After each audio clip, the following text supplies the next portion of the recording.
Hello, everyone. Thanks for joining. My name is Brian Jones. I'm a customer success manager for EDX Wireless. If you've joined our webinars before, I'm sure I've probably presented some items to you in the past, and thanks for rejoining. If so, today's topic, we're going to be looking at specifically the talk-in or uplink case for land mobile radio, digital mobile radio, and or public safety networks. That can include public safety or private DMR. And we're going to be talking a little bit about some of the different options that you have in setting up your SignalPro projects and how those options might change if you're looking at a different technology from usual, or how those options can be a little bit different when we're looking at the talk out or the downlink case versus the talk in or the uplink case. If you've been keeping up with the webinars, one of the things I've presented a couple times in the last year is about the downlink studies, downlink reliability and simulcast time delay interference, that sort of thing. And so all of that is on the talk out, and we haven't really looked at the uplink. And at the same time, when we look at our sort of frequently asked questions or frequently faced issues amongst our users, there's some disagreement in how to do talk-in studies, how best what the best practices are. And I really want to start this discussion by saying that there is certainly more than one completely legitimate, defensible way to set up your talk-in studies and to predict reliability or look at coverage. There's different folks who've been in the industry and had perfectly successful network deployments approach this in slightly different ways. So if what I'm describing is something a little bit different from what your team does or what maybe you've been shown in the past, that just makes it an item for consideration, an item for discussion amongst your team. It's not necessarily that what I'm going to describe is the only way to do this. I'm just going to try and lay out some of the options and some of the sort of choices that you have to make within the software. Um, the first issue I'd like to jump in on, and I've got a little example project here that I'll pull open, is of course the propagation model choices. Very often, the very first question we'll get from a new Signal Pro user for any use case, any type of technology is, okay, well, what propagation model is going to be accurate for the type of planning that I'm doing? And of course, the answer can only be it depends. It depends on the input data that you have and how reliable, we're talking about terrain elevation and land use, land cover data, your mapping data. The accuracy of that can have a lot of impact on which propagation model you want to choose and how you want to leverage that clutter data. And that's a whole other topic in and of itself. If you've got a question about which propagation model is right for your specific market or your specific project, I'd love to talk about it. And in general, looking at the slides here, the very first sort of key consideration is, do you have drive test data? If field measurement data is available, it's very worthwhile to use the test against measurements function in the software and compare the propagation model choices you're using with the default values or the default model that you have set up and decide if you want to make any adjustments. I'm gonna jump into the software here just to show you what I'm talking about. If I go into propagation models here, anyone who's worked with Signal Pro for a while will already recognize this dialog, and I can set up multiple different models. So I can have a model for running my mobile studies, and then maybe I have a different propagation model choice for running my backhaul, or any point-to-point links that I might want to run. But for land mobile, digital mobile radio, typically the the most accurate right out of the box configuration that we see is the Anderson 2D propagation model with the add clutter loss option checked. And this add clutter loss looks at just the clutter type right at the mobile remote location. So wherever that handheld radio is in the field, we just look at the clutter type, and I'll go ahead and jump into my attenuation file here. For example, if that clutter type is medium intensity, and this is a 450 megahertz system, then looking at the table here, it's just going to give me 17 dB of additional path loss above and beyond what it finds for terrain obstructions. And these default numbers that should come in your attenuation file, they're based on the recommended values from the NTIA TSB88 document.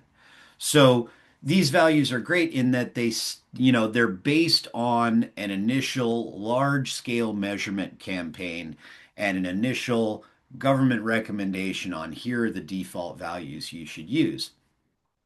However, of course, the amount of loss that you'll actually get for the deciduous forest category might vary greatly between the Pacific Northwest and the Southwest, or different even within the country.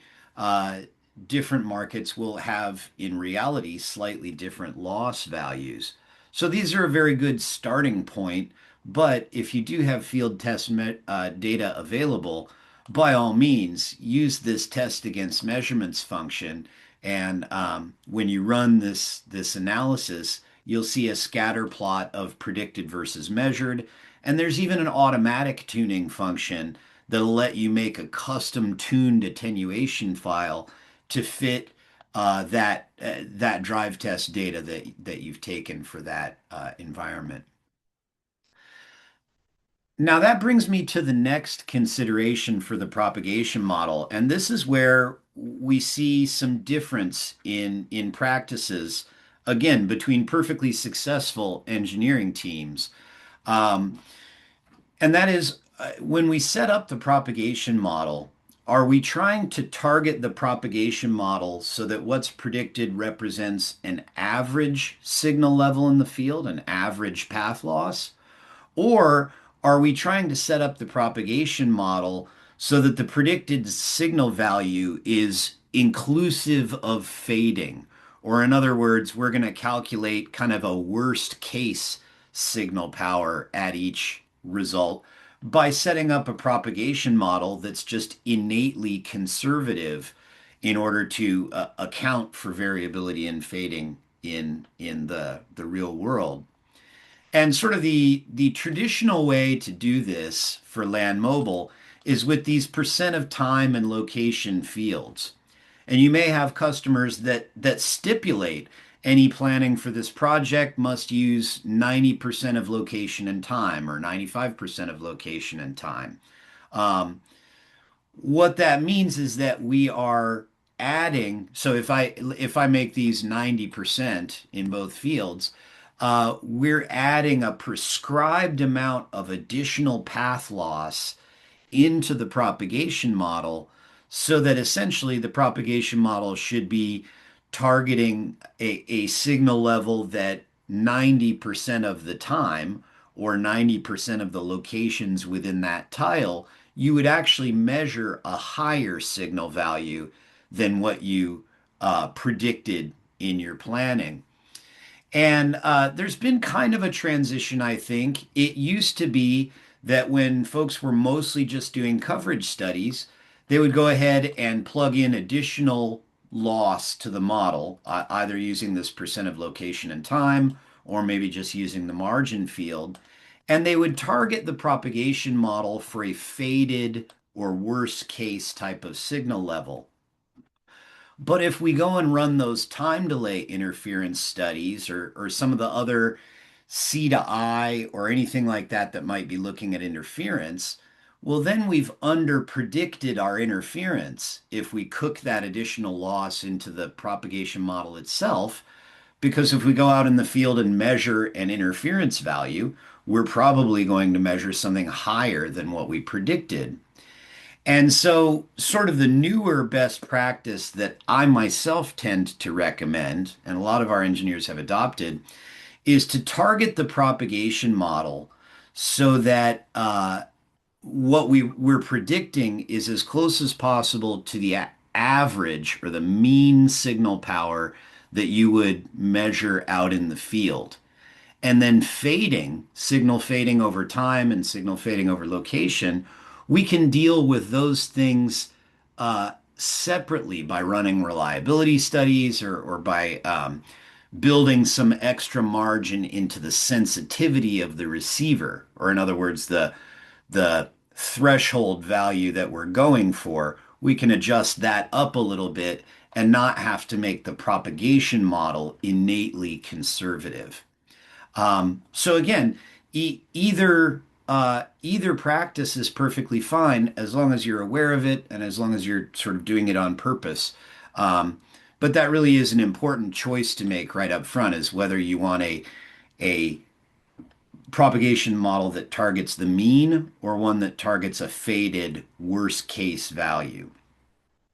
Um, and of course, finally, again, your customer may have requirements for a specific propagation model be used or a specific fading value. And if that's the course of, or if that's the case, of course, SignalPro has a really flexible propagation model rule set to allow you to choose what you need. Um, if for example, the customer is stipulating Longley Rice, we could choose that here and choose a percent of time and location and etc. Um, and also for some of our government users, the alternative might be TIREM, especially if you need something that would interoperate and give the same answer as other planning tools. Either the TIREM or the Free Space Plus RMD can easily match lots of other tools out there on the market. So if you need agreement between different planning tools, that's a good way to go. Um, Okay, moving on from propagation models, um, I'd like to assume that we're using the a propagation model that's targeting the mean signal level, and that we're using a tuned model. And let's focus in on the talk-in use case or the uplink use case, where we've got a handheld or a mobile out in the field that's transmitting a signal back to uh, either a desired base station, or it can be transmitting back to all of the base stations. And with voting, those base stations decide, which one is actually receiving the handheld at any given time. And so you have some choices to make when it comes to which area studies we want to set up. Um, if I want to set up a received power at the base station coming from the mobile unit in the field, then in my basic study category, I have this received power at best base from remote. And that will give me dBm received power at the base station. And it's important to understand this will be at the serving base station. So whichever base station has the strongest downlink power, we're going to assume the uplink is going back to that base station and report the uplink received power in dBm. Now, some folks might already be looking at the problem. Uh, well, what if the handheld has a better signal level to a different base station or even a receive only site? Well, we'll get to that in a moment. Um, but we have the choice between looking at received power in dBm or looking at reliability as a percentage. So if I look at this uplink percent log normal reliability, um, what this is going to do is assume some amount of fading at each grid cell and tell you what percentage chance the uplink signal power will be greater than the threshold that you've specified. So right now I'm going into my base station and going into receive parameters because this is the base station receiver. And over on the right hand side here, you can see I've got it set up for a 12.5 kilohertz channel. And I've put in a desired required C to I of 16 dB. And so, given my noise floor and given this desired C to I, that gives me this required service threshold. And if I don't like this number, I can always change this. You know, if I want this to be a few dB higher, I can just go ahead and modify it. And what that's going to do is just change the number below here to make everything line up and be in agreement. By the same token, if you go out and do site surveys and you've measured the amount of in-band noise you have at that base station, by all means, go ahead and put in your measured uplink interference power and check on this use measured uplink interference. And then this C over I plus N ratio will give you a service threshold that's however many dB above that measured uplink interference. Um, Especially dense urban areas where you just know you have a lot of noise rise, this can be an important variable in predicting your actual system performance. Um, but so the importantly, this required service threshold is what that reliability study is going to test against to say what's the percentage chance that a mobile at this grid cell will reach the base station at or above this power level. And again, this is subject to the server selection option. Oh, let me go back to my studies list here. If I go into add study, we've got percent log normal reliability. And then you'll notice if uplink percent log normal reliability. This one would be the downlink or the talk out case. If I go to the uplink percent log normal reliability, then that's going to test for that threshold against a single sector. And let's talk about where the fading comes from. I'm sure I've got this in my slides as well, and we'll review those. But if I go to the study menu and go to reliability methods, here's where I have this alternate log normal fading distribution. If I'm going to use those log normal fading studies, then I should go ahead and check this on and set the amount or the standard deviation of the fading curve that I want to use. And you'll notice I've got this set to 5.6 dB, and that's the TSB88 recommendation. A standard deviation of 5.6 dB will be about the right amount of signal fading for most applications. If you know that you're in a challenging environment that has a lot of deep fading, either because of a lot of obstructions moving around and things like that, or maybe you're in a real dense urban canyon, you can increase this standard deviation in order to build more fading into the model. And what you'll find is that your marginal areas will become a little bit more marginal. The increase in fading will potentially reduce that percent reliability for those areas that may be kind of on the fence. Um, again, coming back to these study type options, very often, if you want just a clear, intelligible map, you would run your coverage.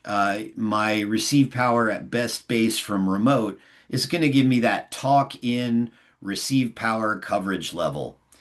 If I want to look a little bit deeper, I can choose my uplink percent log normal reliability and take that fading into account, which may be important if I have left fading out of my propagation model, then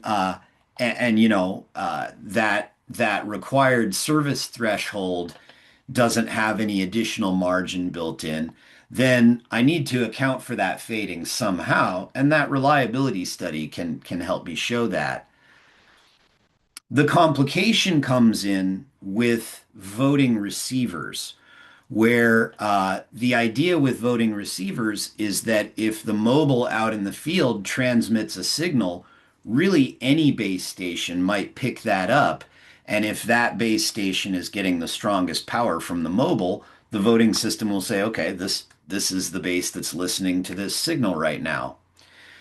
And this gets further complicated with IP based, sometimes it's called combining diversity, or it's called macro diversity, which is where all of your base stations are connected over the internet, and the voting process allows it is able to happen much more dynamically.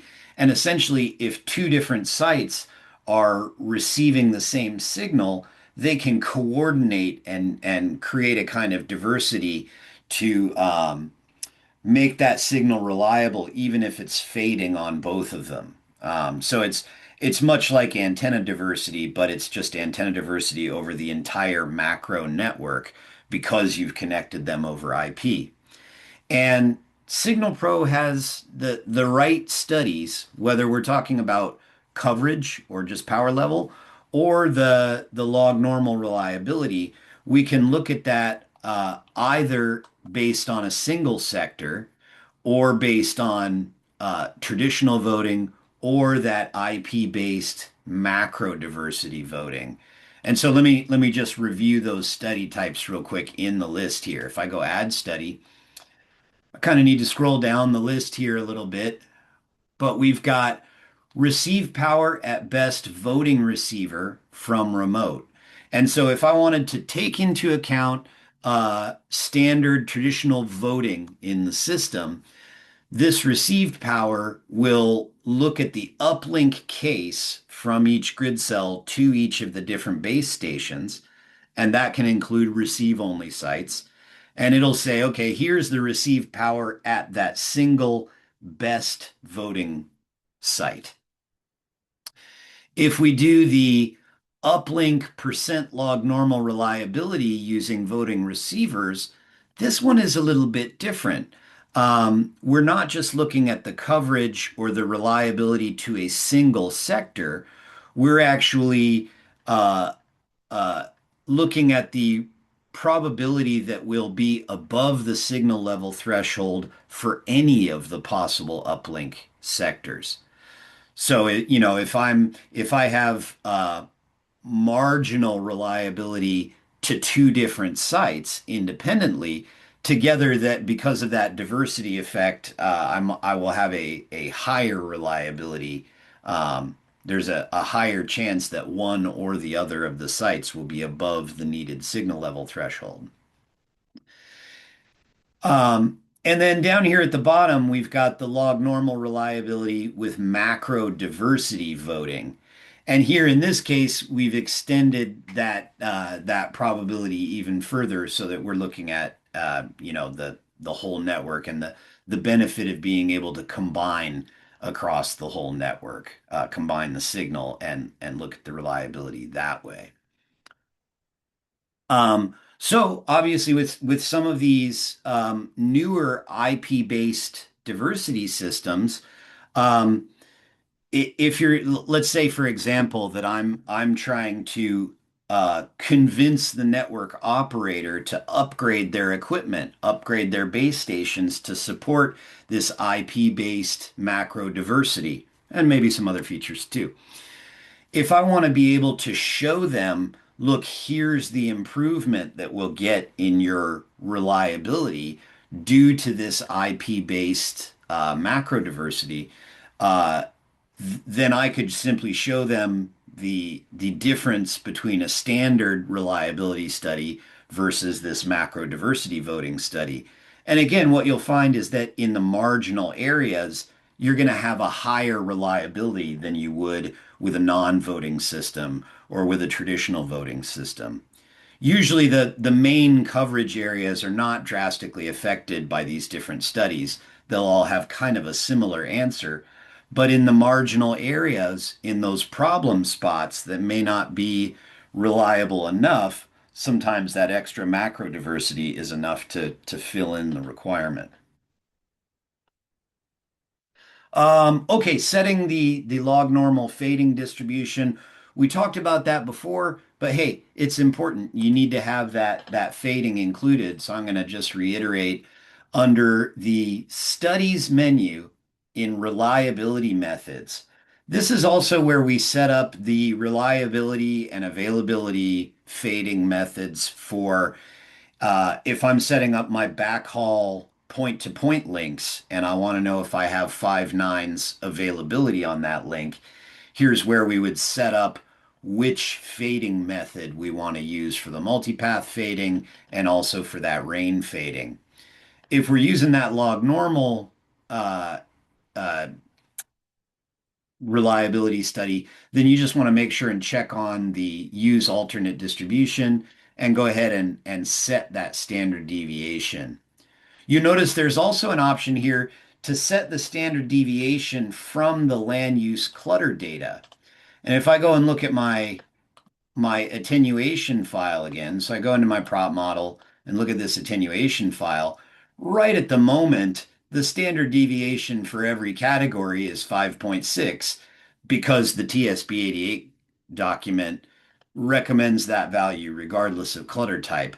However, if I know based on my drive data that I get a lot more fading as I go through the downtown urban core, might make a version of this attenuation file where the developed high intensity gets maybe a higher standard deviation of fading so that any of my grid cells that are in that developed high intensity category will show just a little more signal fading than the others, and that'll be taken into account in the reliability studies. Again, these differences, for the most part, are going to be slight because they're not actually shifting the signal power one way or the other.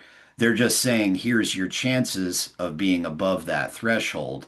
Um, but it can be important to account for these things, and especially if your drive test data does show a lot of variability in a given clutter type at that frequency band, then it's really worthwhile to go in and adjust those standard deviations.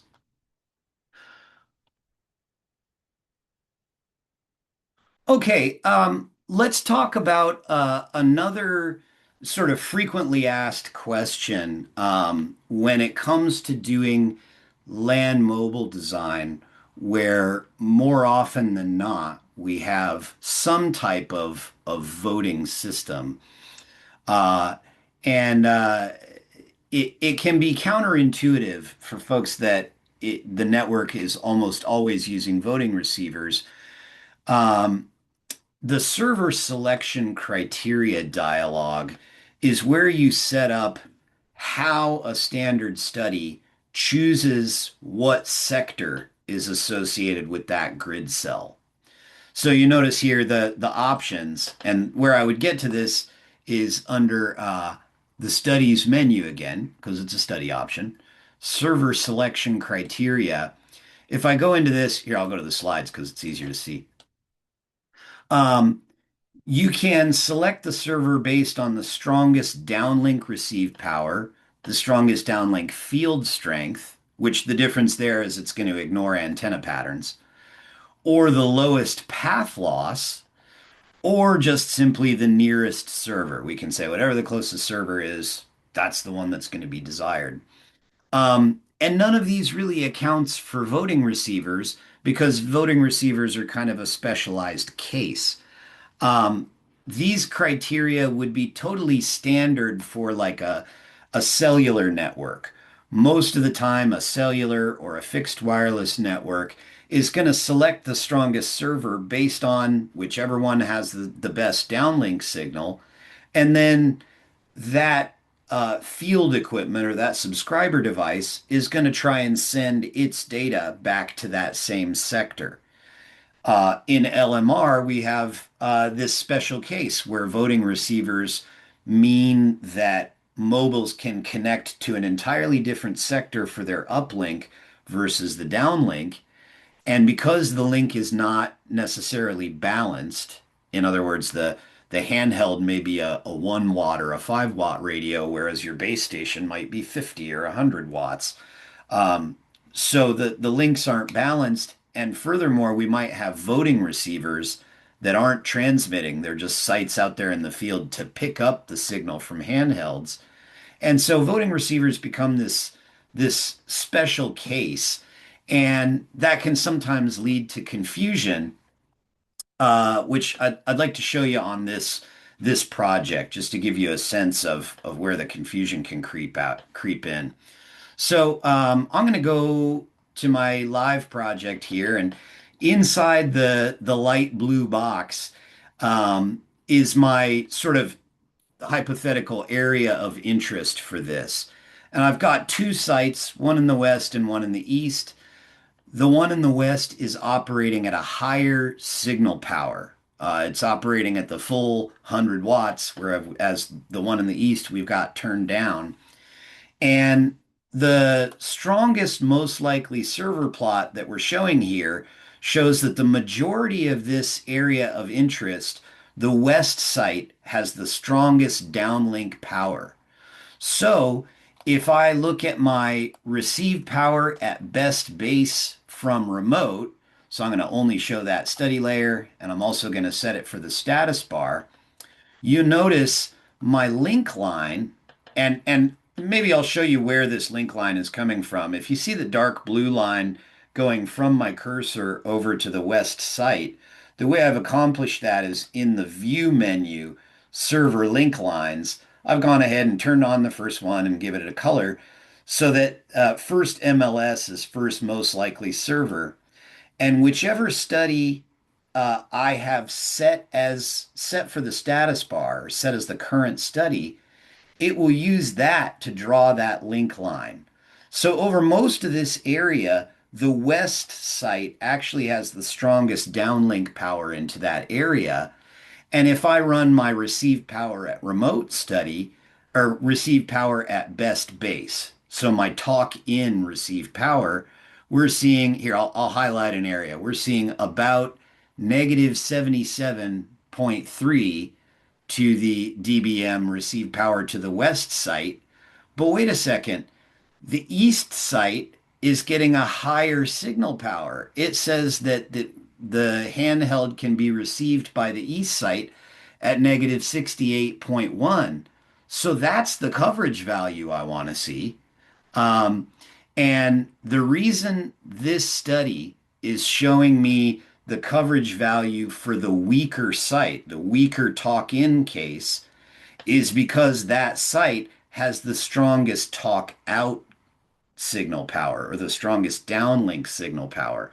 Again, if this were an LTE network, that field subscriber would say, hey, I'm locking on to that west site because that's my site and that's who I talk to.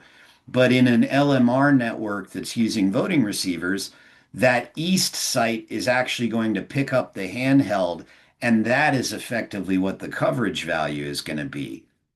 So I go ahead, if I show my receive power at best voting receiver from remote, you'll watch what happens when I flip to this study. So I'll right click and do only show this study layer.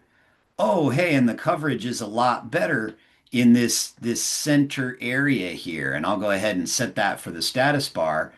And now we can see the reason for that difference is that all of those places where the handheld has a really good path back to the east site, uh, the fact that the east site's downlink power is turned down doesn't matter at all.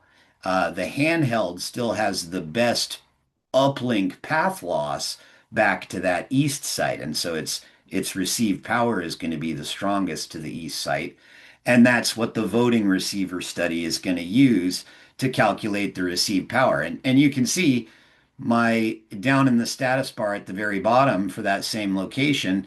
Now it's saying, okay, the first strongest server is east at negative 68, and the second is west at negative 77, which is how we would want to see it. Um, by the same token, I can run or I can show my uh, uplink log normal uplink percent log normal reliability. And again, this is going to be the reliability to whatever site has the strongest downlink power. So this reliability is okay because it's still in the green. But if we look at the this marginal area here, you'll notice that there are some red or orange pixels in here. Here, I'll go ahead and I'll zoom way in on the area I'm talking about. You'll notice when I switch to using the macro diversity now, some of these grid cells are going to improve their reliability. So we got a little chunk of this forest that actually got a little bit better reliability. I'll go back since it's a slight difference, but we can see some of that calculates out at a somewhat higher reliability when we use that macro diversity. And, if I want to try and quantify that to my customer or to somebody who's saying, how much difference is that really? We can always come into our query menu and study queries and say, okay, for our percent log normal reliability, let's look at how much total area is above this 99.9% reliability threshold. Of course, I can set these up however I want, but I'll go ahead and run this. And we've got about 72% uh, if we're looking at just that one strongest server versus the macro diversity voting. Now we've got 81% of the total signal area covered at that maximum reliability level. So, depending on how much marginal area you've got in your network, this may or may not give you a big boost in reliability. But using the differences in these studies and using the study query, you can actually quantify those differences and make the decisions about whether you want to upgrade that equipment or not. Um, that again, that server selection criteria is a frequent source of confusion from folks who are a little bit new to the software, and they go and look at the talk in or the uplink signal case and say, "Hey, how come it's showing me the weaker of my sites for the talk in power?" And that's just because we want to select the appropriate voting receiver study for that. I think the last topic, or maybe next to last topic that I wanted to talk about is voting receivers. That's also kind of a frequently asked question is, okay, when I specify my sites, maybe some of these sites are going to be vote or not voting receivers, receive only sites. Maybe this east site, I decide, you know what? I don't need the downlink coverage from this site at all. In fact, maybe it's causing me problems with my signal to noise ratio. Or if I'm doing simulcast, maybe it's causing time delay interference. And I want to set this to be a receive only site. People do all kinds of funny things as workarounds, like cranking the power on the site way, way down or something like that. But you really don't need to do that. The easiest way to set up receive only sites is using transmitter groups. So I'll demonstrate that now. If I go into RF systems, spreadsheet editors, and sector data, here's where I can see both of my two sectors that are in the project, and I can create groups from here. So I want to create a group that's maybe my downlink sites. And I'm only going to include the West downlink only. So I'll go ahead and give it a name, hit create. Now I see this downlink sites in the group list, but there's nothing in it yet. So I'll go ahead and highlight the master group, highlight this role or this row. And if I want to, I can control click or shift click in here. You can highlight these however you want, but I'm going to go ahead and highlight this and then say, okay, I want to put this in the downlink sites group and click add rows to group. And now maybe I'll create another one that's called uplink sites as soon as I learn to spell. Uh, or maybe I should have called these talk in and talk out sites. Use what nomenclature you want. But I'll create this group, and now I'll go ahead and put just that, or no, both the east and the west site, because the west site is still going to have a receiver on it. It's just that the east site is not going to be transmitting. So I'm going to add both of those to the uplink sites group. And now, when I set up my studies, I want to observe whether I'm doing a talk out or a downlink study or a talk in uplink study. And if I go into my area study details, received power at remote, that's downlink. So I would go ahead and choose my downlink sites transmitter group. And then it's only going to include the coverage from those downlink sites.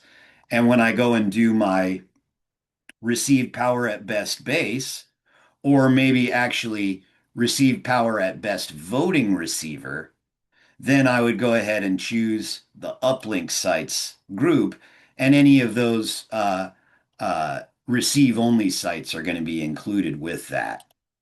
Um, so that's the best practice for creating those receive only sites is just to use a study group and make sure that your downlink studies don't include those sites just by using that study group.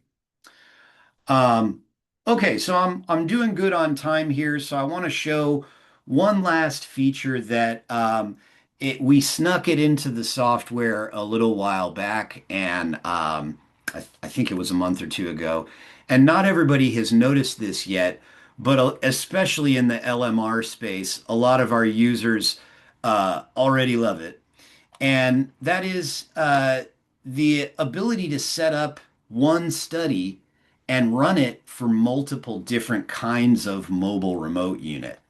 It might very often happen that you need to run your coverage for talk out and talk in for a couple different kinds of field equipment. The classic is we've got a handheld radio and we've got a vehicle mounted radio. They've got a different antenna, they've got different transmit power, and so we need to run completely separate coverage and reliability studies for them. In the past, you would have to basically clone a study. I would have to make two receive power at remote studies and choose portable for one and mobile on the other. Now, in the latest software, you may have already noticed it. When I go into my study details, instead of just a drop down where you select one mobile remote unit here, you'll notice there's check boxes, and you can check more than one of those. Um, for the receive power at remote study, I went ahead and checked both my portable and my mobile, and so when I run this receive power at remote, it runs both cases and creates the study layer. And I can just immediately switch back and forth between them. Oh, I think I might need to rerun that. Um, hopefully that won't take long. There we go. Oh, the other thing I need to do is show it on the screen. That's why it wasn't showing up. So there's my portable and there's my mobile. The mobile coverage has or the mobile device has better antenna gain and therefore has a better coverage footprint than the portable. And when it comes to the status bar or any study queries, whichever one you have active here is the one that will be queried against, the one that's going to show up on the status bar, etc.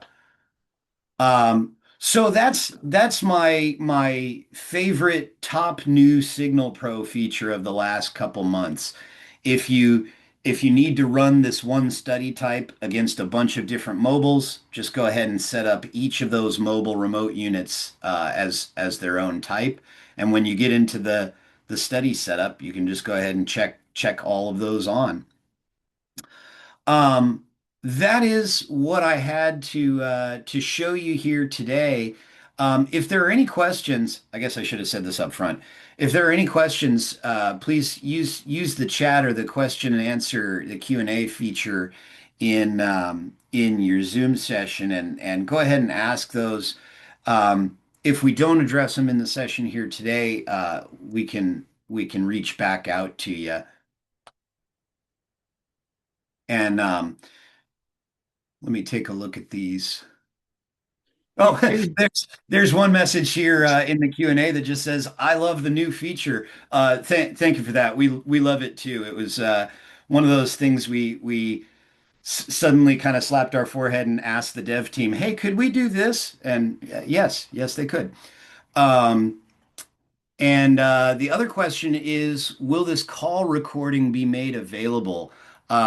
Let me just, I saw that the recording did start. I don't know if we're sending that out automatically or whether you can request that. Hey, Rory, are you on the line? Can you answer that one? Greetings, Kevin. Yeah, this will get uploaded to our YouTube, and what we can do is we can send out a link once that's done to the folks who are on the call and who signed up for the call as well. So we'll send that out to everyone so you can review this. Great, great.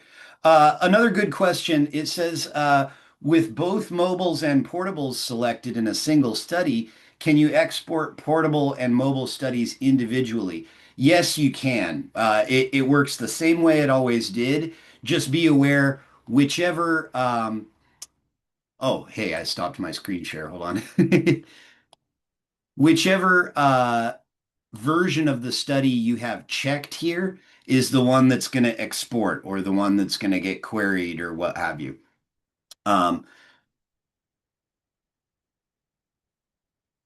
another question. I'll review that. How did you display the line from the pointer to the best server? And that one is here in the view menu. You've got your server link line options. And if I go to server link lines, all I have to do is check on first, second, and third if you want. If you're running C to I studies, you can show the strongest interferer. I love this for doing a C over I plus N. You can it'll show you the strongest server, the desired server, and immediately show you who your strongest interferer is. And I would color that line red or something like that so I can figure out where to go mitigate interference from. Um, the other feature that's right there in that same view menu that I really like showing is this area study results.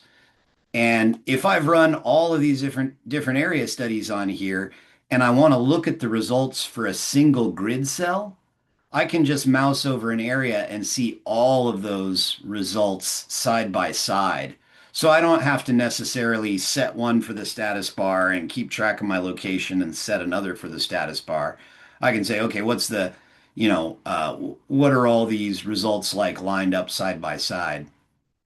And you can see those reliabilities changing is actually kind of interesting. It's only for some areas that you get much difference in reliability, but it's usually slight. You usually get an improvement from the diversity voting receivers.